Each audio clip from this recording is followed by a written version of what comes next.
What's up YouTube, Crafting Cars here, happy Tuesday. Now in today's video we got quite a bit of stuff to cover. Got to install that FCS tubular subframe I showed off in the last video.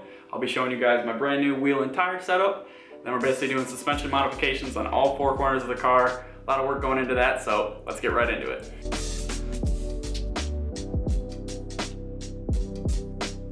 Alright, so my week started off pretty good. I went on over to Adrenaline Customs to pick up my brand new freshly powder coated wheels, and I think they turned out nice.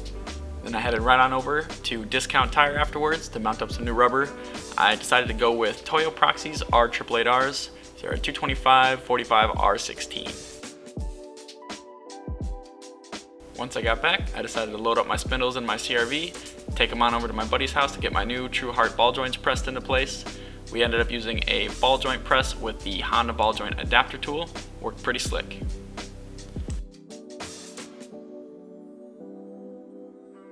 Now back to my garage. You can see I got everything laid out, ready to install. Got the tires stacked up, ready to go.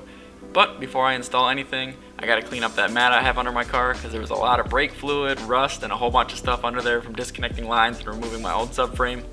And I end up using that Super Clean cleaner and degreaser, and that stuff works awesome for these kind of projects. Now moving on to install my FCS subframe here. Spread myself with a little bit of coolant, but is what it is.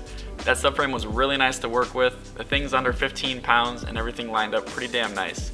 Even under the car, bolting everything up by hand, everything went pretty darn smooth. So as far as hardware goes, FCS supplies you with the hardware that you use to mount up your manual steering rack, as well as mount up your rear engine mount.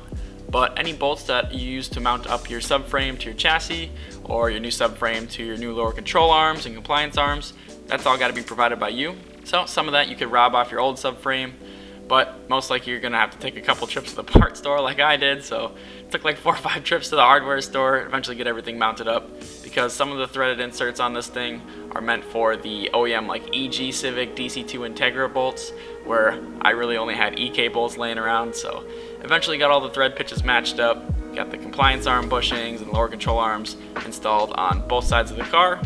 And given that everything was a different brand with the arms, the bushings, and the subframe, everything lined up pretty decent, especially given the fact that the car is over 20 years old and probably tweaked a little bit. So here we go, and remove the old Hasport rear engine mount off my old subframe and bolt it up to my new FCS tubular subframe. This bolts up nice. They provide new hardware for this as well, so new bolts, new nuts, get those torqued down, everything's good to go.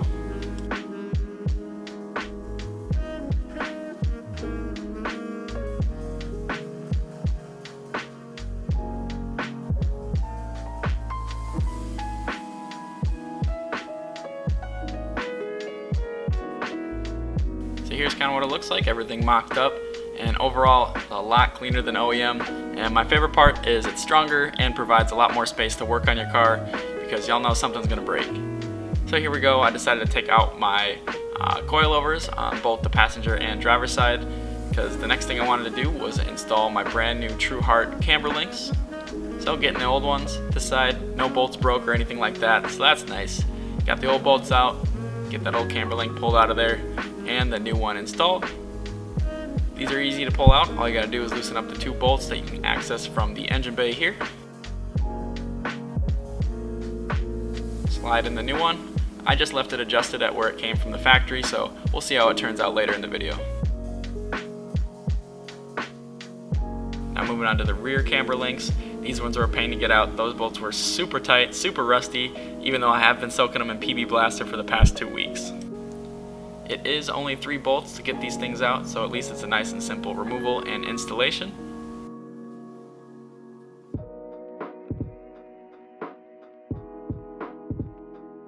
And here you can see the difference between the OEM and the Truhart adjustable camber link. I've got it set to max camber right now, or max negative camber right now, but we'll be adjusting that later.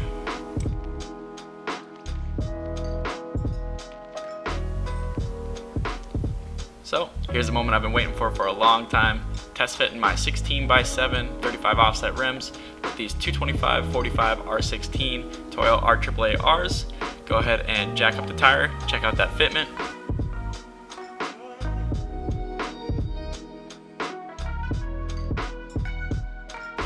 And as you can see, first attempt fitment's pretty whack. The gap's pretty big there, but especially when you move over to the side, you can see that that factory lip there, where I haven't rolled it yet, is definitely going to cut into the tire, so gonna have to change that.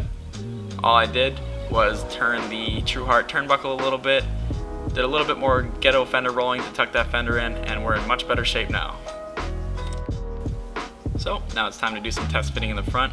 I go ahead and reinstall my coilover, my little strut fork there, lower control arms, and spindle, and we can go ahead and mount up the rim and tire and see how the front's gonna fit.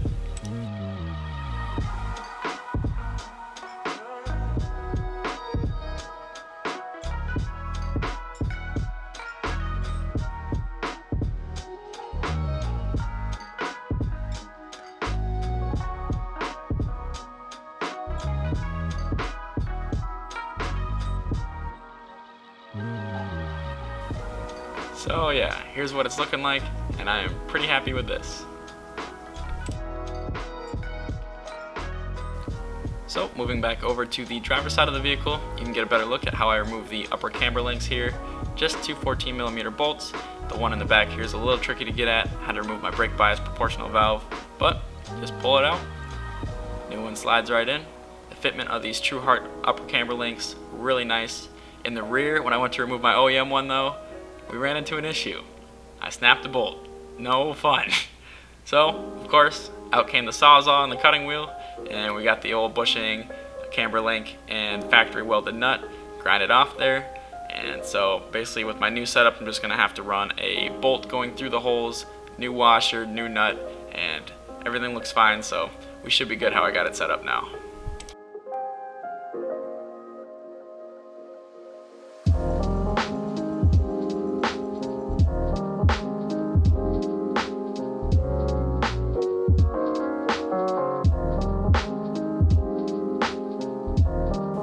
So after dealing with that broken bolt for a while, I was ready to wrap things up. One last thing, I wanted to install my driver's side coilover, bolt up my control arms, and that's it. So thanks again for tuning in to Crafting Cars. Don't forget to like, share, subscribe, all that good stuff. Leave a comment down below. Maybe follow me on Instagram. Either way, we appreciate the support, and we'll see you next time. Bye-bye.